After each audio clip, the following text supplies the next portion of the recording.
আমাকে পেতেই তুই এই বিয়েটা চেয়েছিলি, তাই না? খুব ইচ্ছে ছিল অভি ভাইকে বিয়ে করার। এবার তোর মনের আশা পূর্ণ হয়েছে। এখন শুন, তোকে আমি বৈধভাবে ভোগ করব। যেমন ইচ্ছা, যেমন খুশি। অভির চোখে মুখে ঘৃতারা চিহ্ন না রাতারা চিহ্ন গুণ। গলার স্বরটা এতটাই বিতারা চিহ্ন শাক্ত, যেন প্রতিটা শব্দে আতারা চিহ্ন গুণ ছিটে পড়ছে। সে ধীরে ধীরে দরজা বন্ধ করে এগিয়ে আসে বিছানার দিকে, যেখানে মাথা নিচু করে বসে আছে নতুন কনের সাজে আদ্রিতা। আদ্রিতা কিছুটা পিছিয়ে যায় বিছানার কোণার দিকে, কাপা কাপা কণ্ঠে বলে, অভি ভাই। চুপ। মুখ বন্ধ রাখো। তোকে আমি আপন করতে চাই না। তুই এখন শুধু আমার দায়িত্ব, এক রাতের, এক শরীরের মালিকানা। ভালোবাসা? ওটা তোর ভুল ধারণা ছিল। অভি হেসে ওঠে নির্মমভাবে। তারপর কিছু না বলেই সে এক ঝটকায় আদ্রিতার মাথার ওড়নাটা সরিয়ে দেয়। আদ্রিতা থরথর করে কাঁপছে। শরীরের প্রতিটা রন্ধ্রে জমে উঠছে আতঙ্ক। তার মনের ভিতরটা চিৎকার করছে, এই ছেলেটাই কি ছোটবেলার অভি ভাই, যার জন্য লুকিয়ে কত দোয়া করেছে, কত রাত নির্ঘুম কাটিয়েছে, আজ সেই মানুষটা তার প্রথম রাতেই তাকে ঘৃণার আগুনে পুড়িয়ে দিচ্ছে। অভি কোনো আবেগ দেখায় না। আদ্রিতার কান্না, তার মিনতি সব যেন তার কাছে বিরক্তির কারণ। তীব্র যন্ত্রণায় ছটফট করতে থাকে আদ্রিতা। অভির প্রথম ছোঁয়াই যেন তার সারা শরীরে ছড়িয়ে দেয় এক ধরনের অসহনীয় ব্যথা। বুকের ভেতরটা মোচড় দিয়ে উঠে, ঠোঁট কামড়ে ধরে সে নিজেকে শান্ত রাখার চেষ্টা করে। কিন্তু শরীর তার কথা শোনে না। এইটাই তো চেয়েছিলি। তোকে আমি এমনভাবে নিজের করব, যেভাবে কেউ তোকে ভাতারা চিহ্নতে পারবে না। অভির কণ্ঠে ছিল ঠান্ডা বরফের মতো কঠোরতা। রাত গড়িয়ে ভোর নামে। ঘরের বাতাস ভারী, বিছানা এলোমেলো। আদ্রিতা নিঃশব্দে পড়ে থাকে এক কোণায়। তার চোখে আর কান্না নেই। অভি উঠে চলে যায়, শব্দ করে দরজা খুলে যাওয়ার আগে শেষ কথা ফেলে যায়। তোকে আমি রাখব, কারণ তুই এখন আমার নামের সাথে বাঁধা। কিন্তু ভালোবাসা, সেটা ভুলে যা। অভি রহমান 26, বড়লোক পরিবারের সন্তান, সদ্য মাস্টার্স শেষ করা প্লেবয় স্বভাবের যুবক। নিজের ইচ্ছের বিরুদ্ধে বিয়ে করেছে। মনের গভীরে আদ্রিতার প্রতি ঘৃণা আর অবহেলা পুষে রেখেছে। আদ্রিতা চৌধুরী, 18, সদ্য কলেজে ভর্তি হওয়া চঞ্চল প্রকৃতির, তবে ভদ্র মেয়ে। ছোটবেলা থেকেই অভিকে ভালোবাসে। তার জন্য মনে পুষে রেখেছিল হাজারো স্বপ্ন। কিন্তু বাস্তবতা তার চোখের সামনে সেই স্বপ্নকে চূর্ণ বিচূর্ণ করে দেয়। সম্পর্কে চাচাতো ভাই বোন, একই বাড়িতে বড় হওয়া। তাদের দুই পরিবারের সম্মতিতে এই বিয়ে হয়েছে।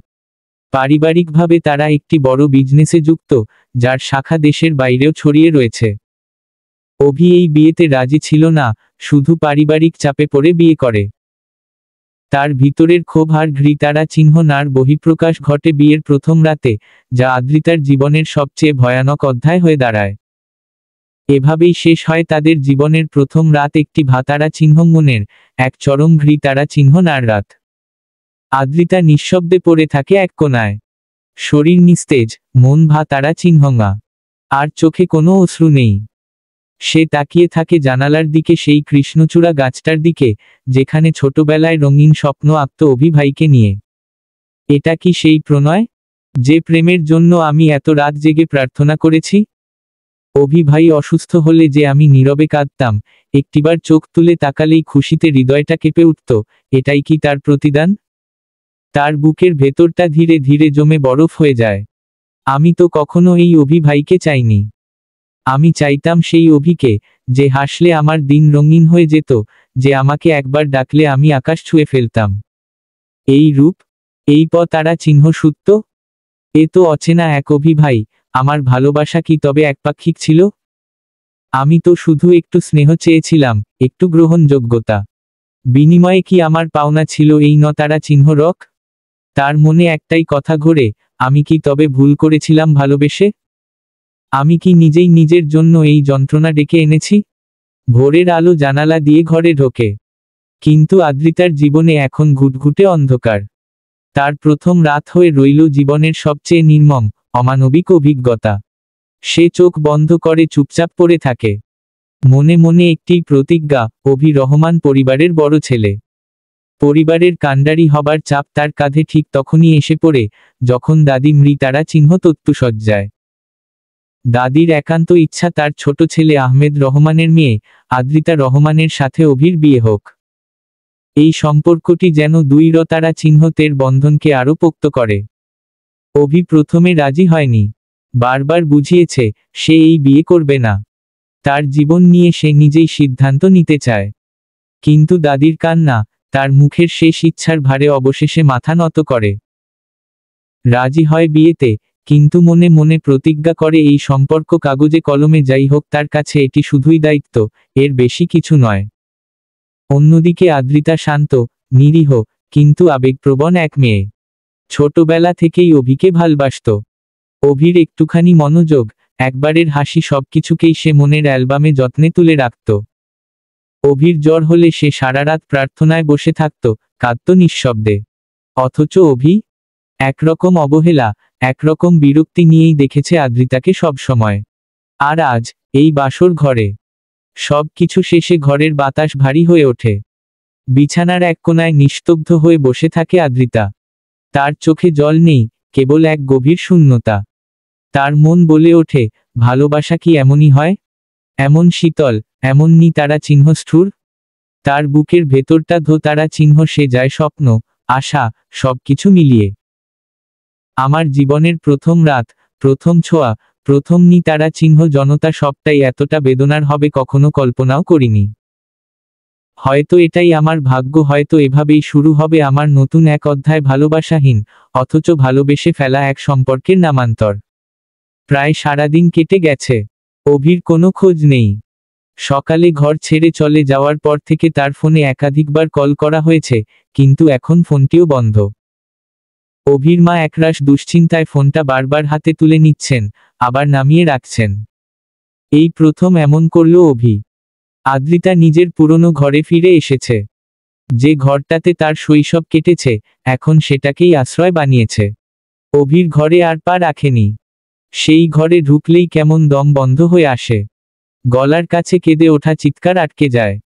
সারাদিন সে একদম চুপচাপ ছিল, কারো সাথে কোনো কথা বলেনি, এমনকি খাবারও শুধু মায়ের পীড়াপিড়িতে 2-4 লোকমা মুখে দিয়েছে। এই বাড়ির যাকে নিয়ে এত স্বপ্ন, সে আজ একেবারেই নিঃশব্দ হয়ে গেছে। যে মেয়ে একদিন আগেও চঞ্চল প্রকৃতির ছিল, সেই মেয়ে আজ কেবল এক চাপা কান্নার নাম। শরীরের ব্যথা তো আছেই, তবে তার চেয়েও বেশি যন্ত্রণা দেয় অভির সেই চোখের অবহেলা।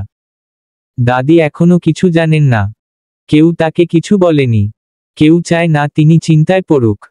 এমনিতেই শারীরিকভাবে তিনি খুব দুর্বল, তাই মুখে হাসি রেখেই সামলে রাখার চেষ্টা করছে বাকিরা। ঘরের ভিতর যেন থমকে গেছে সময়। আহমেদ রহমান আদ্রিতার বাবা চুপচাপ বসে আছেন নিজের ঘরের এক কোণায়। স্ত্রীর চোখের জল আর মেয়ের অসহায় চাহনি তাকে ভেঙে দিয়েছে ভিতর থেকে। বারবার নিজেকেই প্রশ্ন করছেন, আমি কেন রাজি হলাম এই বিয়েতে? শুধু মায়ের মুখের দিকে চেয়ে? এত অবহেলা, এত অপমান কি আদ্রিতা ডিজার্ভ করে? রায়হান, আরোহী, আবিদ তিনজনের মধ্যেও চেপে বসেছে অস্থিরতা। কাউকে কিছু বলতে পারছে না, বোঝাতে পারছে না। রিমা ভাবি নিজেও আতঙ্কে, অভির এই আচরণে সেও হতবাক। সারাদিন কোনো খোঁজ নেই, ফোন বন্ধ, একটা অজানা শঙ্কা তাকে গ্রাস করে আছে। ঠিক রাত 10টা নাগাদ সিয়ামের ফোনে একটা মেসেজ আসে। সিয়াম কিছুক্ষণ ফোনের দিকে তাকিয়ে থাকে, তারপর ধীরে ফোনটা রেখে দেয় পাশে। রিমা জিজ্ঞেস করে, কি বলেছে অভি? সিয়াম মুখে কিছু না বলে কেবল চোখ নামিয়ে নেয়। কৃষ্ণচূড়ার পাতাগুলো জানালার বাইরে দুলছে, অথচ এই বাড়ির ভিতর হাওয়া থমকে আছে। কোথাও কোনো শব্দ নেই, কেবল আদ্রিতার বুকের ভিতরে বয়ে চলেছে একটা নিঃশব্দ ঝড়। রাত প্রায় 10:30। বাড়ির চারপাশে একটা অস্বাভাবিক নীরবতা। কৃষ্ণচূড়ার ডালে আজ আর পাখি নেই, বাতাসও যেন থমকে আছে। পুরো বাড়িটা যেন অপেক্ষার ভারে ভারাক্রান্ত। আদ্রিতা এখনো নিজের ঘরে, দরজা বন্ধ করে। সকাল থেকে এই পর্যন্ত একবারও বের হয়নি। মুখে কথা নেই, চোখে শুধু শূন্যতা। আদ্রিতার সেই প্রাণচঞ্চল হাসি, টুকটাক কথা সব হারিয়ে গেছে এক রাতেই। সেই দিকে অভির মা, রুবিনা রহমান, ফোন হাতে বসে আছেন বারান্দায়। সারাদিনে কমপক্ষে 50 বার ফোন করেছেন ছেলেকে। আর এক কোণে বসে থাকা আফতাব রহমানের রাগ যেন আগুন হয়ে গা জ্বালিয়ে দিচ্ছে। এটাই হলো আমার ছেলে? নিজের বউকে এইভাবে রেখে পালিয়ে গেল? বিয়ে খেলনা না, যে চাইলে করলাম, না চাইলে ছেড়ে দিলাম। আমি যাকে মানুষ করলাম, সে আজ আমার মুখ পুড়িয়ে দিল। কিছুক্ষণ রাগারাগির পর নিজে চুপ হয়ে যায়, ভেতরে ভেতরে যেন নিজেকেই দোষ দিতে শুরু করেছেন। হঠাৎই ঘরে ঢোকে সিয়াম, অভির ফুফাতো ভাই। মুখে চিন্তার ছায়া, হাতে ফোন। মামি, একটা মেসেজ এসেছে অভির থেকে। সবার মুখ ঘুরে যায় তার দিকে। সিয়াম ধীরে ধীরে বলে, সে লিখেছে সে এই বিয়ে কিছুতেই মেনে নিতে পারছে না। সে অনেকবার বলেছিল এই বিয়ে করবে না, কিন্তু তারপরও তার উপর জোরাজোরি করা হয়েছে। এক প্রকার তার উপর চাপিয়ে দেওয়া হয়েছে, কিন্তু এই সম্পর্ক সে টানতে চায় না। সে এখন কানাডা এবং দেশে ফেরার ইচ্ছা নেই। উপরন্তু সে বলেছে যেন আদ্রিতার জন্য ভালো পাত্র দেখে বিয়ে দেয়া হয়। এক মুহূর্তে যেন সময় থেমে যায়। আদ্রিতার মা বাকরুদ্ধ হয়ে পড়েন। ঠোঁট কাঁপে, কিন্তু মুখ থেকে কোনো শব্দ বের হয় না। তার চোখের সামনে ভাসে মেয়ের অপূর্ণ চোখ, নিঃশব্দ কান্না। আহমেদ রহমান উঠে দাঁড়ান, পাথরের মতো চেহারা তার। আমার মেয়ের জীবন নিয়ে এইভাবে কেউ খেলতে পারে না। অভি শুধু আদ্রিতাকে না, আমাদের আত্মাকেও ভেঙে দিল আজ। রুবিনা রহমান ভেঙে পড়েন। বুক চাপড়ে কাঁদতে কাঁদতে বলেন, আমার ছেলেটা এমন হতে পারল কিভাবে? কোথায় ভুল করলাম আমি? তাদের কান্নার শব্দে ঘরটা যেন ভারী হয়ে যায়। সবটাই আড়াল থেকে শুনে নিয়েছে আদ্রিতা, এবং কান্না করতে করতে দৌড়ে গিয়ে নিজের ঘরে গেট লাগিয়ে নিস্তব্ধ হয়ে বসে থাকে। আরোহী এসে বারবার দরজার সামনে দাঁড়িয়ে ডাকছে, আদ্রিতা প্লিজ দরজা খোল, আমি জানি তুই অনেক কষ্টে আছিস, কিন্তু তুই একা না। ভিতরে বসে থাকা আদ্রিতা কিছুই বলে না। সে জানে তার কষ্ট কেউ ঠিকমতো বুঝবে না। এই যন্ত্রণা কোনো শব্দে প্রকাশ করা যায় না। তার চোখে এক ফোঁটা জল গড়িয়ে পড়ে মাটিতে পড়ে বিন্দুর মতো, ঠিক যেমন করে তার হৃদয়ের সবটুকু ভালোবাসা ঝরে পড়েছে এই নিষ্ঠুর বাস্তবতার পাথরে। এক সময় সবকিছু থেমে যায়, কান্নার শব্দ, দরজার ধাক্কা, বুকের হাহাকার, থাকে শুধু একটা প্রশ্ন, কেন? উত্তর মেলে না, শুধু সময় এগিয়ে চলে। ভালোবাসা কি সত্যিই থাকে, নাকি হারিয়ে যায় নীরবতার অতলে? আজ আদ্রিতার চোখে শুধু সেই শূন্যতা। চলবে।